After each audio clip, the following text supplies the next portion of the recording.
दोस्तों नमस्कार। आज फिर मैं हाजिर हूँ एक और सच्ची घटना के साथ। दोस्तों, आज की जो सच्ची घटना मैं आप लोगों को सुनाने जा रहा हूँ, ये सच्ची घटना पुणे की एक इलाका पड़ता है उस इलाके की है, जिस इलाके में सरिता नाम की लड़की अपने माता पिता और एक बड़े भाई के साथ बड़े ही खुशहाल तरीके से अपनी ज़िंदगी को जी रही होती है। दरअसल सरिता जब छोटी होती है तो वो कॉलेज में पढ़ने जाया करती थी।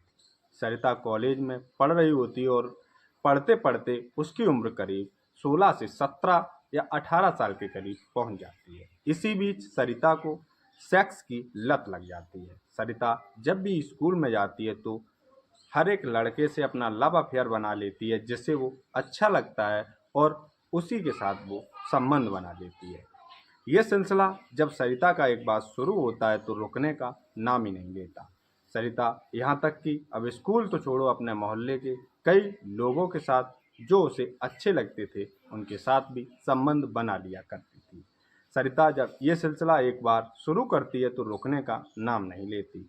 ये सरिता के पड़ोसियों और उसके मोहल्ले वालों को सरिता की जब बारे में सबको पता चल जाता है तो धीरे धीरे सरिता के माता पिता और उसके भाई को भी सरिता के बारे में पता चल जाता है। जैसे ही सरिता के माता पिता को सरिता की सच्चाई पता लगती है तो उसके माता पिता तुरंत ही सरिता का एक पड़ोस में ही लड़का देखकर शादी तय कर देते हैं। जो लड़का होता है दरअसल वो एक पैसे से डॉक्टर होता है, जिसका नाम रोहित होता है। रोहित के माता पिता और उसके घर में भी एक फैमिली रहा रहा करती थी। इधर कुछ दिन में ही सरिता की शादी उसके माता पिता रोहित के साथ कर देते और सरिता शादी करके अपनी ससुराल पहुंच जाती है। सरिता जैसे ही शादी करके अपनी ससुराल पहुंचती है तो उसके घर वाले, उसके ससुराल के लोग काफ़ी खुश होते हैं, क्योंकि सरिता देखने में काफ़ी खूबसूरत होती है और उसके स्वभाव भी अभी तक किसी ने देखे नहीं होते, इसलिए सारे लोग उसकी खूबसूरती देखकर काफ़ी खुश थे। सरिता का पति, इसके पति का नाम जो है रोहित होता है, वो जब भी अपनी डॉक्टरी का ऑफिस होता है और अपने ऑफिस में जब जाया करता था तो अक्सर सरिता उसे मिस किया करती थी। सरिता उसे मिस किया करती थी और जब भी वो वापस अपने घर पर शाम के आया करता था तो सरिता उसके माता पिता और उसके भाई के सामने ही उसे हाथ पकड़कर अपने रूम में खींच ले जाया करती थी, जिसको रोहित को जो ये सब अच्छा नहीं लग रहा था, क्योंकि रोहित को थोड़ा अपने मन में गिलानी फील होती है, क्योंकि उसकी पत्नी अपने माता पिता के सामने ही उसे इस तरह कमरे में खींच के ले जा रही होती है, तो ये उसको थोड़ा अच्छा नहीं लगता है सरिता का बिहेवियर, जिस पर रोहित उसे समझाने की भी कोशिश करता है, लेकिन सरिता उसके समझाने की बात नहीं मानती है। सरिता ऐसे ही रोज रोज उस रोहित के साथ किया करती थी और उसे खींचकर अपने रूम में ले जाती थी और उसके साथ संबंध बनाया करती थी। ये सब रोहित को अच्छा नहीं लगता है। अब जब ये रोहित देखता है तो रोहित भी अब ये सोचने लगता है कि क्यों ना हम लोग अपने घर वालों से अलग रहें, तो इससे थोड़ा हमें बेइज्जती भी महसूस कम होगी। इसलिए रोहित जहाँ उसका ऑफिस होता है उसी मोहल्ले में एक किराए का मकान ले लेता है और वहीं पर रहना शुरू कर देता है। रोहित जब वहाँ रहना शुरू करता है तो वहाँ पर भी ये सरिता ऐसा ही रोहित के साथ किया करती थी। सरिता को जो सेक्स की लत लगी होती है उसे कोई मिटा नहीं पाता, क्योंकि सरिता ने अपनी अफवाह, अपना जो नज़रिया होता है वो वहाँ भी फैला रखा था। वो हर किसी के साथ वहाँ पर भी खुश हो जाया करती थी और उसी के साथ संबंध बना लिया करती थी। सरिता ने उस मोहल्ले में भी अपने कई सारे लोग बना रखे थे जिनके साथ सरिता संबंध बना लिया करती थी, लेकिन इस बात की जानकारी उसके पति रोहित को कतई भी मालूम नहीं चलती। इधर ऐसे ही इनका समय कटता रहता है। तभी रोहित एक दिन ऑफिस जाता है तो रोहित के घर में उसका कूलर खराब हो जाता है, जिस पर सरिता रोहित से फ़ोन करके कहती है कि तुम आज कूलर भिजवा देना, क्योंकि आज हम लोगों का कूलर ख़राब हो चुका है और गर्मी भी बहुत पड़ रही है। जिस पर रोहित हाँ कर देता है और रोहित अपने लंच टाइम में ऑफिस के एक वहीं के एक दुकान में जाता है, शोरूम में, और कूलर बुक कर देता है और कूलर बुक करके एक रिक्शे वाले को बुलाता है और अपने घर का एड्रेस दे देता है और वो पेमेंट भी उस रिक्शे वाले का वहीं कर देता है और उसे भेज देता है। तो जैसे ही वो रिक्शे वाला सरिता के घर पर आता है कूलर लेकर, उसका डोर बेल बजाता है तो तुरंत ही सरिता उस गेट पर आकर गेट खोलती है और सरिता जैसे ही उस रिक्शे वाले को देखती है तो उसके मन में लालसा उठती है, क्योंकि उसे तो वो लत लगी हुई होती है, इसलिए वो खुश हो जाती है उसको देखकर, उसके शरीर को देखकर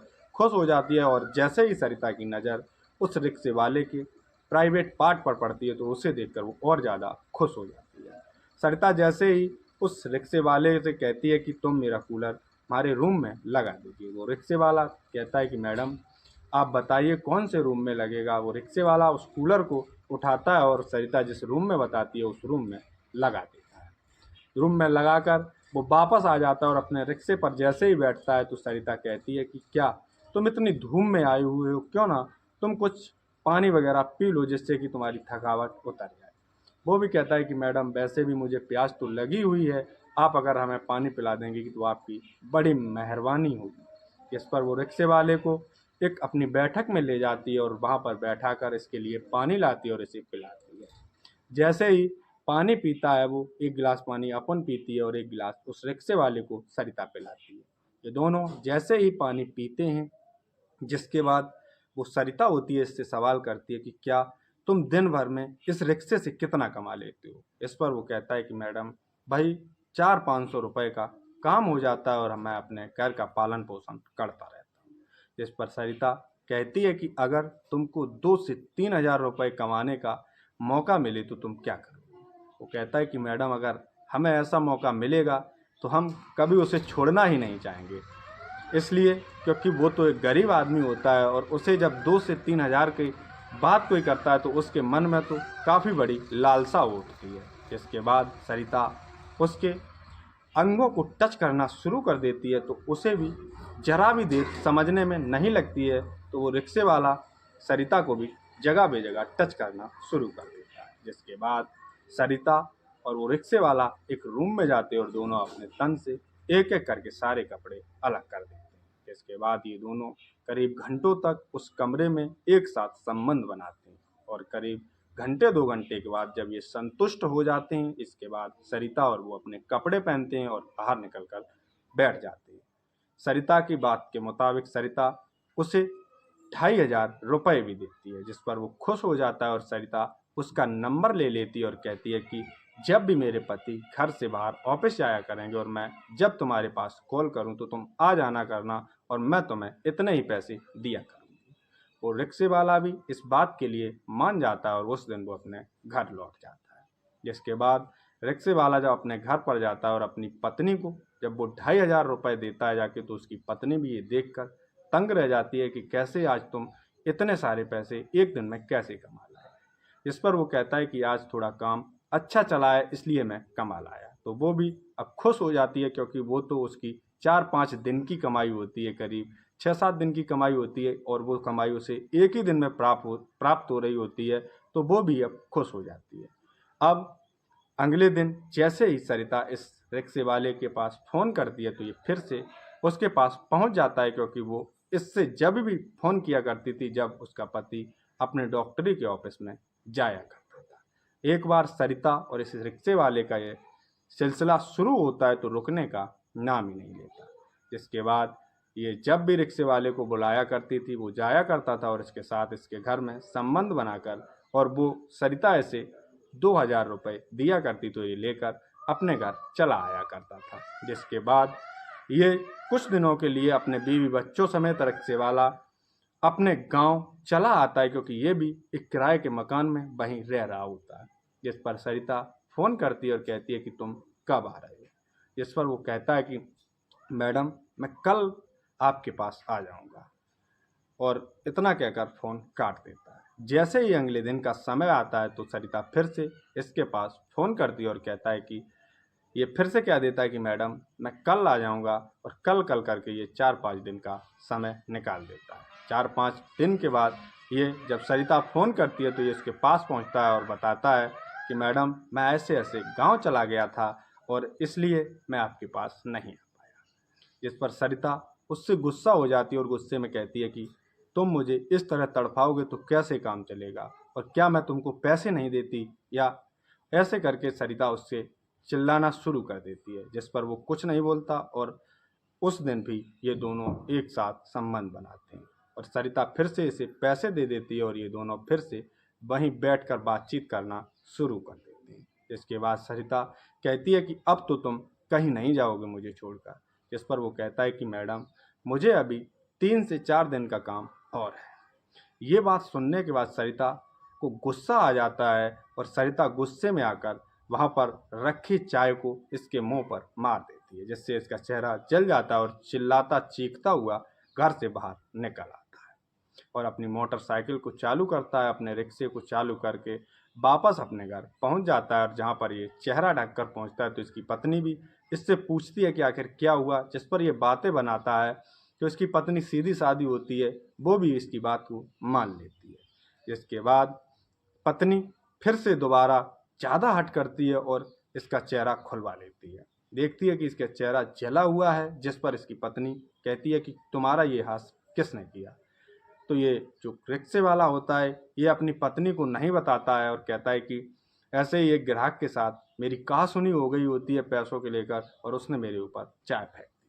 जिस पर इसकी पत्नी भड़क जाती है और कहती है कि कोई ग्राहक आखिरकार हमारी मजूरी देने की बदौलत हमें जला कैसे देगा, मैं उसके खिलाफ FIR करूँगी।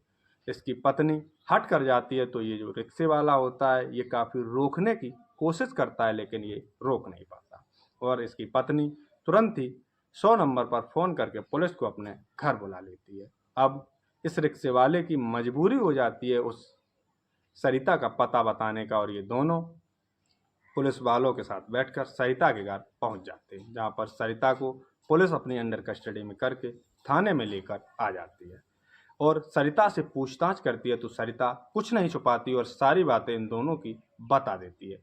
जैसे ही इस रिक्शे वाले की पत्नी ये सारी बातें सुनती है तो उसके पैरों तले जमीन खिसक जाती है, लेकिन वो करती तो क्या करती, क्योंकि वो एक गरीब परिवार से होती है और उसका पति पैसे भी खूब कमा के ला रहा होता है। इधर जैसे ही इन दोनों का पता पुलिस को चलता है तो पुलिस इन दोनों को जेल तो नहीं भेजती और इन दोनों का वहीं सलाह मशवरा करके वहीं पर राजीनामा कराकर छोड़ देती है और ये दोनों अपने अपने काम में लग जाते हैं और ये सरिता अपने घर पहुंच जाती है। जिसके बाद सरिता ये सारे काम छोड़ देती है और ये जो रिक्शे वाला होता है ये अपने काम में लग जाता है। तो दोस्तों आज की हमारी सच्ची घटना बस यहीं तक। जय हिंद, जय भारत।